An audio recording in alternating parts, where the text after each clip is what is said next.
Welcome to the Resiliency Challenge. This is an online educational and self-assessment tool, developed under NCHRP 2125, Strategies for Incorporating Resilience into Transportation Networks. This NCHRP study is being conducted to develop tools and guidance to improve resilience of the multimodal transportation network. The training consists of 3 modules to introduce the audience to the concept of resiliency and to help the participant be better prepared for a disruption. Resilient transportation systems are an important and urgent need in the face of growing disruptions from environmental and man-made threats. It should be no surprise that efforts to become more resilient has become an important topic within the transportation research community. The research team was asked to examine the impacts of transportation network disruptions and supply chains. On behalf of this research, we invite you to take the Resiliency Challenge. The research team has assembled 3 information training modules intended to provide important baseline information and resources around 3 key topics. 1. Transportation infrastructure resilience. 2. Supply chain resilience. 3. Cybersecurity, data network resilience. Packaged as the Resilience Challenge, each 20-minute module is designed to introduce resiliency information and resources to state and local agencies as well as their stakeholders. This tool is intended to help public and private organizations in their development of resiliency efforts in order that an organization has the plans and tools available to successfully adapt to adverse events that may disrupt their activities. As part of the tool development phase of the project, we ask that you complete 1 or more of the Resilience Challenge modules and provide feedback about your experience. We appreciate your willingness to help us in our research. To start the module, hit the Complete and Continue button below to get a quick overview on how to use the training software.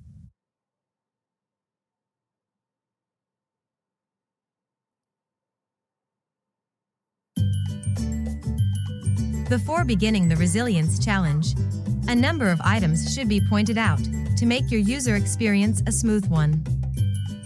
First, the top right portion of the screen, highlighted with a red box, provides you with the ability to move forward and backwards throughout the module sections. It also includes a drop-down, which allows you to directly select the section you wish to navigate to. The green box keeps a running tally of your accumulated points across the 3 Resiliency Challenge modules. There is also a drop-down for more features which will allow you to exit the module or sign out. Second, the controls along the bottom of the screen, highlighted by an orange box, includes a play button, along with a time bar allowing you to fast forward, rewind, and select points within the video. It also contains a running clock versus the total video time, a control to adjust the volume, and the option to view the module in full screen mode. Third, the video can be played and paused by clicking on the play button, or by pushing the spacebar on your keyboard. Lastly, the Complete and Continue button can be selected at any point to complete the section and continue on to the next section of the Resilience Challenge module.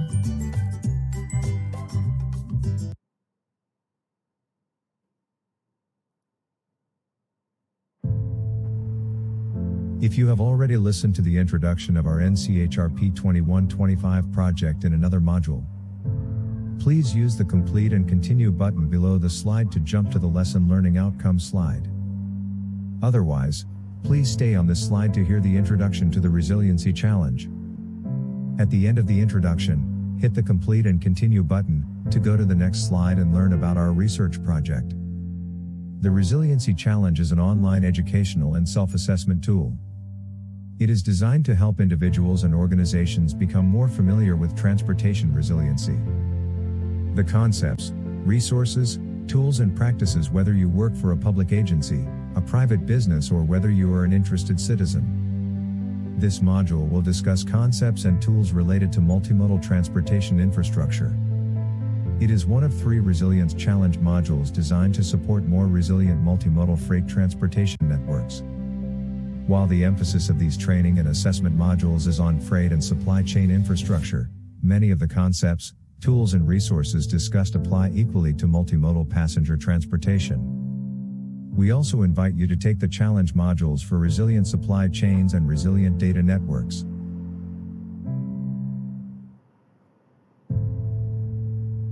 The National Cooperative Highway Research Program, NCHRP, is a research program funded by state DOTs and administered by the Transportation Research Board at the National Academy of Sciences. Resilience has become an important topic within the transportation research community.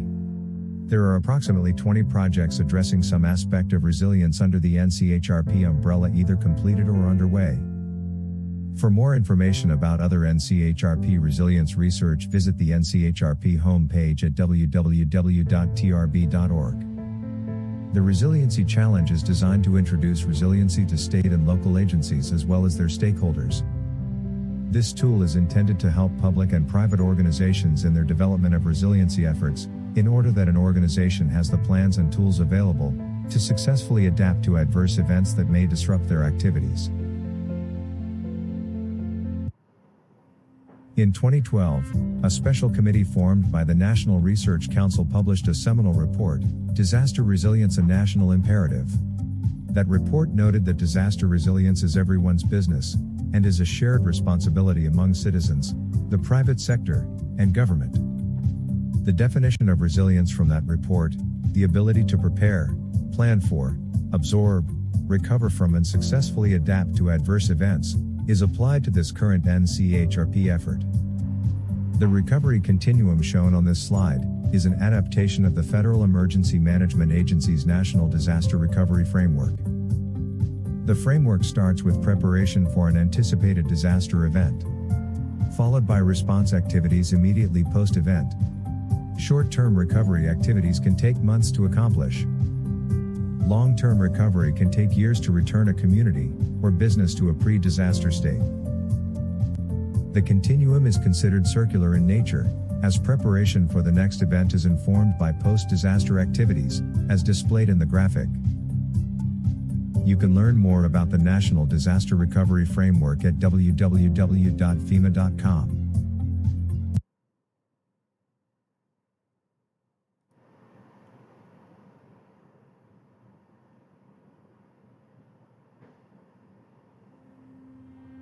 This module of the Resiliency Challenge focuses on resiliency for transportation networks.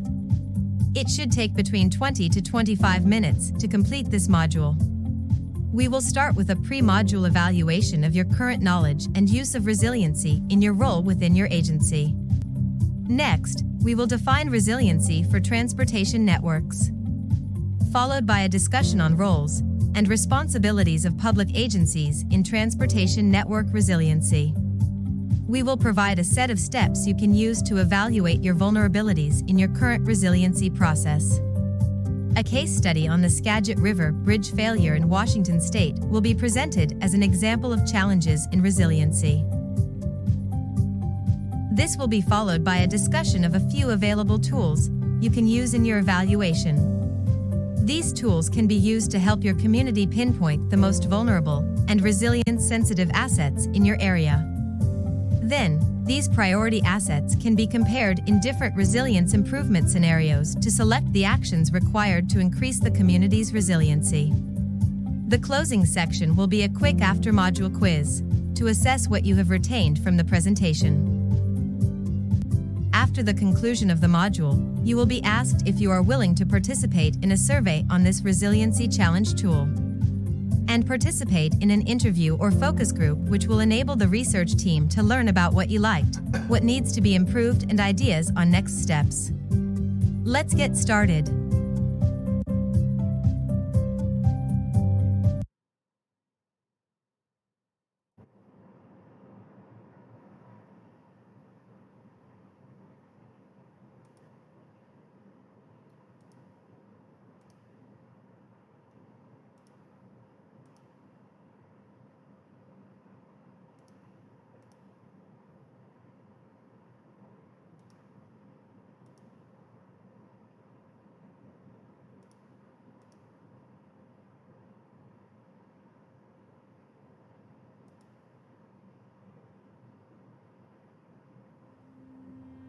Section 1. In this section we will set the stage by defining resilience and reviewing some of the current trends.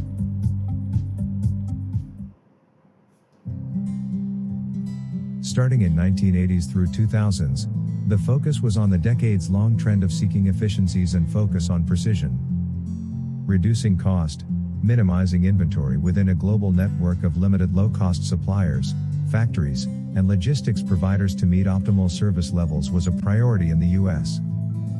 This changed in the early 2000s to a focus on diversification and regionalization of manufacturing, supplier networks, adding backup production and distributing capacity.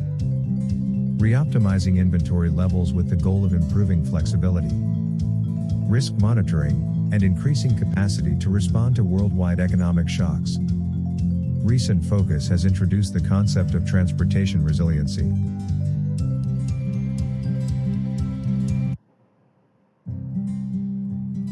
Part of this new emphasis is highlighted in Executive Order 14017, which was issued in February 2021 by President Biden, when the US was experiencing empty store shelves as part of the pandemic. A spotlight was put on elements in the supply chain that were causing product production delays, and increased delays in deliveries to stores and manufacturing facilities. These elements included disruptions in all modes of the transportation system. Examples include delays due to port and rail congestion, cancellation of ferry runs, and truck deliveries, all due to lack of available workers. These delays increased the national interest in learning more about transportation system resiliency. The administration's policy on improving resiliency in general can be seen in recent federal funding announcements. For example, the United States Department of Transportation in their discretionary grant notices of funding opportunities require applicants to discuss how their agency is responding to resiliency. This focus is illustrated in the Port Infrastructure Development Program, PIDP, issued February 2022. The department has explicitly listed 53 references of different facets of resiliency that the project sponsor should consider in their responses presented in their funding request.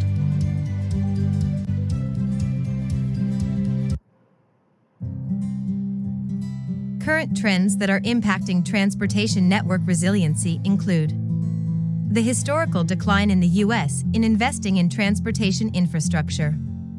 Current wear and tear on this aging infrastructure, especially our bridges, is causing increased concerns about future failures that will close major sections of roadways, as has been experienced. Examples of failures include the Silver Bridge in Point Pleasant, West Virginia, in 1967, the Interstate 35 Bridge in Minneapolis, Minnesota, in 2007, and most recently in January 2022, the collapse of the Fern Hollow Bridge in Pittsburgh, Pennsylvania. Other disruptions, whether a natural event from earthquakes, floods, freezing rain, or fire, or a man-made disruption, continue to be showcased in our daily news reports. In addition, other threats such as climate change and cyber threats disable transportation nodes and links. All of these disruptions put additional pressure on the remaining transportation network and cause economic hardship to the community.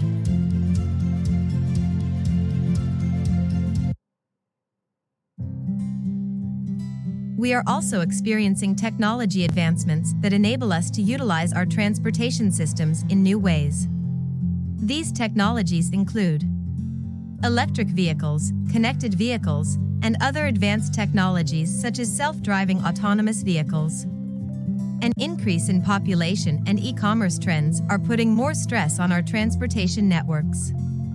The growth of e-commerce modified our land use patterns, altering use of existing commercial space and build-out of new warehouse complexes. The number of intra-regional and last-mile truck trips has increased, while the average length of haul has declined. Average trip lengths have decreased 37% since 2000, while urban vehicle miles traveled have increased for much of this time period. This trend continues to put more pressure on local transportation networks.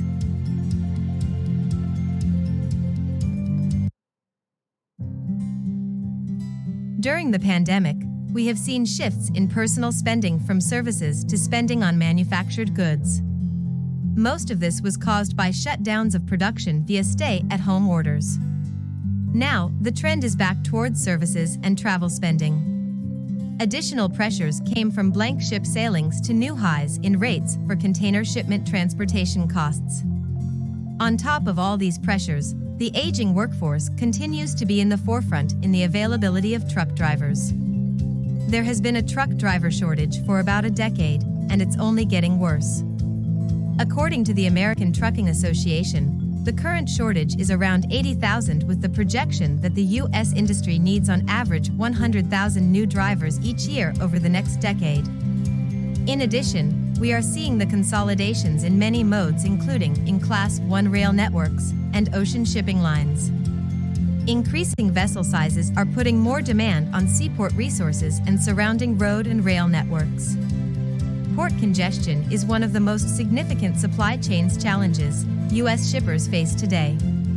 The vessel delays at U.S. container ports not only affect the U.S. companies but other parts of the world as well, owing to the significance of the American ports in the global supply chain. Man-made supply chain disruptions include the recent issues with formula shortages, which, as can be seen in the map, is not evenly felt across the country.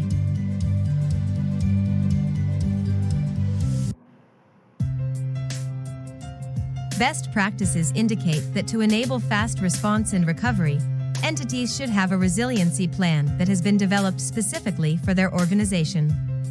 There are many elements in a resiliency plan. One very important element is a clear definition of the roles and responsibilities in each step of the resiliency process.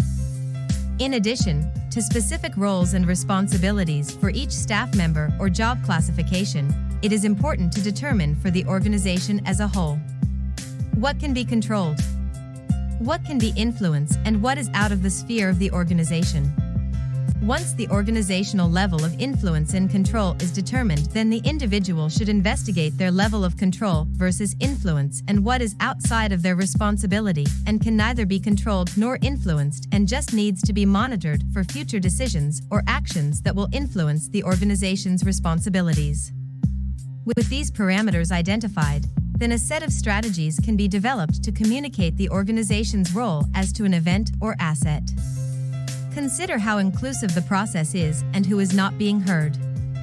Are there changes that need to be made to the process to be more inclusive in collecting or communicating the information? These strategies will then cascade down to individual responsibilities within the organization. The following is a short case study on the collapse of the Interstate 5 Skagit River Bridge in Washington State. This bridge is 60 miles north of Seattle. I-5 is the primary highway between the metropolitan areas of Seattle and Vancouver, British Columbia. It carried approximately 71,000 vehicles each day at the time of the collapse.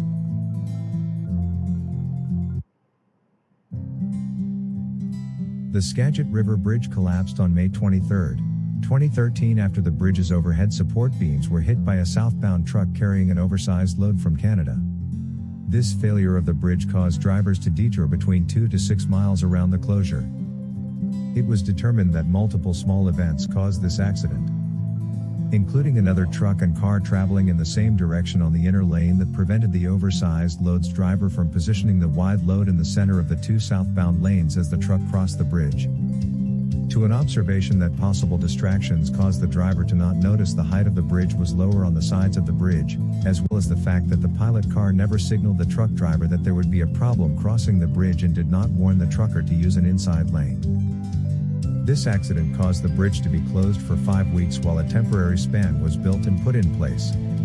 The permanent span took an additional 6 months to be completed.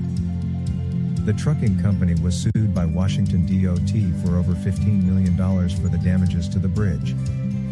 It should be noted that dissenting justices argued that the state could still be found liable if it can be proven that they had failed to properly maintain the bridge. This argument may be pursued as the bridge had been rated at the time of the accident as functionally obsolete and a fracture-critical bridge. In addition, there is historical evidence as to safety issues as the bridge had been struck 9 previous times before it collapsed following this accident in May 2013.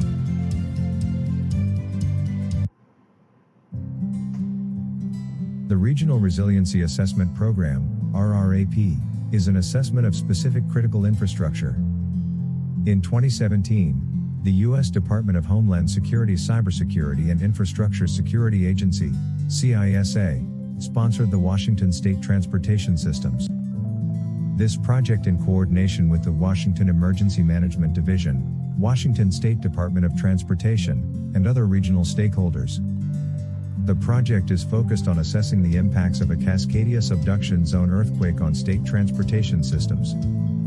In particular, how those impacts may affect the ability of emergency response efforts to move supplies into the region.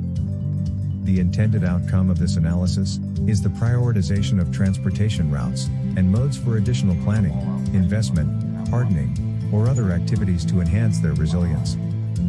Therefore, to enhance their ability to support response and recovery efforts following a big earthquake. An important part of this transportation system level assessment has been to assess the seismic vulnerability of the state highway system. In doing so, the project team developed a bridge seismic screening tool to assess, at a system level, the potential impacts that a large earthquake could have on state highway bridges. The first step in the tool is to assess the seismic vulnerability of highway bridge infrastructure in Washington state following a magnitude 9 earthquake to determine a projected or potential damage state. Damage states are then used to determine approximate reopening times for the bridges.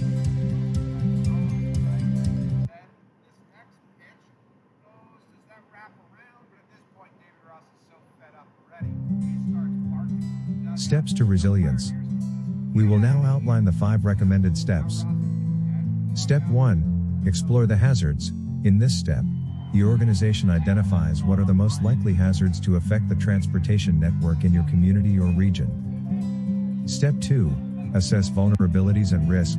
In this step, using the hazards identified in Step 1, you assess the vulnerability and risks related to each of the hazards. Step 3. Investigate options. Once you have identified the hazards and their potential effects on your network, you will investigate options to reduce the risk of disruptions, or at least reduce the effects of the disruption on the network. Step 4. Prioritize options and prepare a plan for top options. With Step 3 accomplished, you will review your options and prepare an implementation plan for the top options. This plan will include identification of roles and responsibilities, available resources, stakeholders that will both benefit as well as be impacted by the options.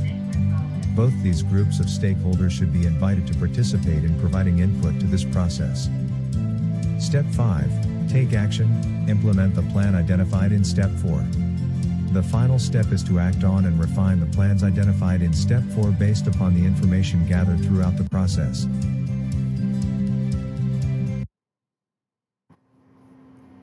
In this section you will learn about some tools that can be used in your organization to assess your transportation network's vulnerabilities, and to identify which assets or operations are most important under different disruptions.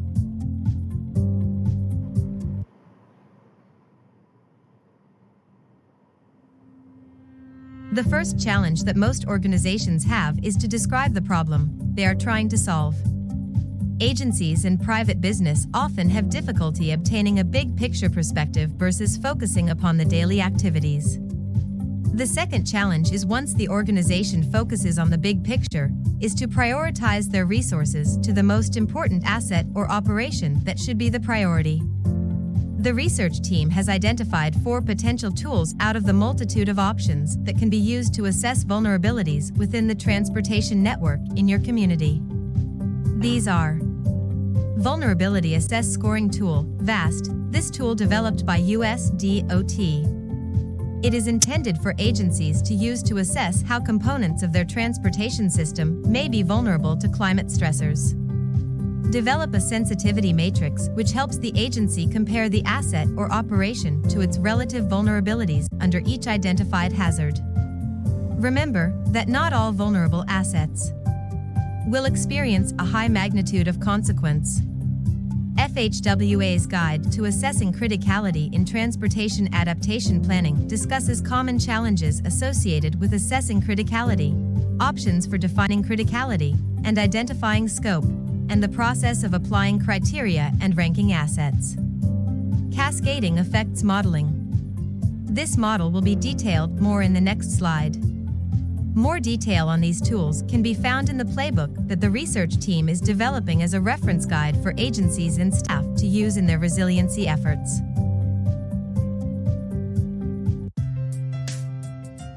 Let's look at the Cascading Effects tool that our research team is developing. Using this tool, an agency can take advantage of local data to pinpoint the most vulnerable and resilience-sensitive assets. Once the vulnerable community assets are identified, stakeholders can provide input into the ranking of these priority assets. With this knowledge, the agency can evaluate investment decision and pursue funding options for the top priority projects. The slide shows how a Cascading Effects/network tool was used in Flagstaff, Arizona, to identify the effects of a road network disruption on the surrounding area. Cascading Effects models can show the effects of disruptions to critical roadway facilities in terms of what zones will become less accessible and who will be affected by the decreased accessibility. The map on the left shows travel analysis zones, TAZs, affected by a disruption to the I-40, Route 66, and Ponderosa Parkway segments as circled and marked in blue. The resulting loss of accessibility to destination TAZs is measured in terms of traffic volumes and the share of employment in sensitive job categories. The red zones, for example, are TAZs affected by a disruption to the critical links, highlighted in blue. The red zones have both a high share of the region's trip volumes and a high share of employment in sensitive job categories, including utilities, retail, transportation and warehousing, waste management, healthcare, and public administration. On the chart on the top right, the share of employment in sensitive job categories in red zones are compared the region's total employment in the respective category. The chart on the bottom right shows the modal share of trips in zones affected by a disruption to the links highlighted on the map.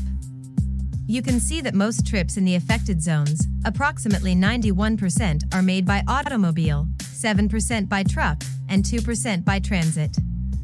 When comparing the modal share for this area compared to Flagstaff as a whole, the auto share is higher, and the bicycle mode share is lower for the affected zones than for Flagstaff as a whole. The following section will exercise your knowledge and retention of the learning from this module.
Here is a checklist that can be utilized as a guide in your development of a resiliency program within your organization. Start by identifying who should be on the resiliency team and why.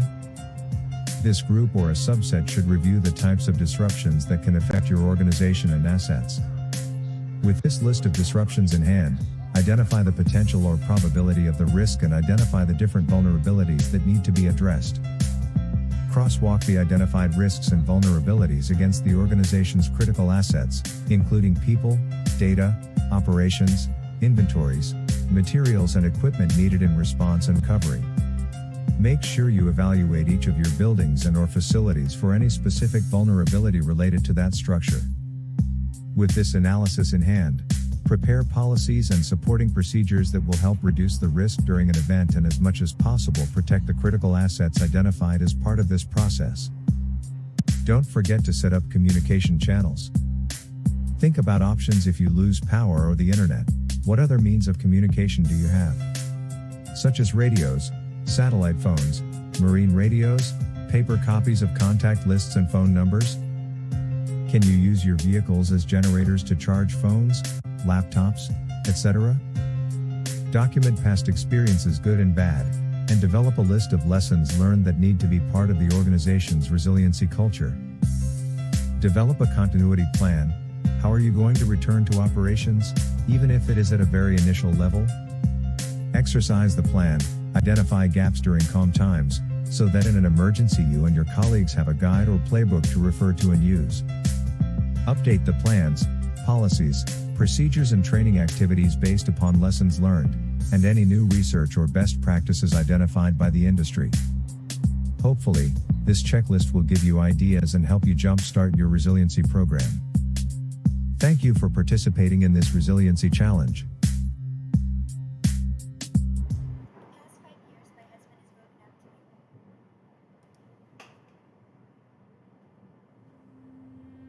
In closing, we want to thank you for your time in taking the Resiliency Challenge on transportation networks and hope it was useful.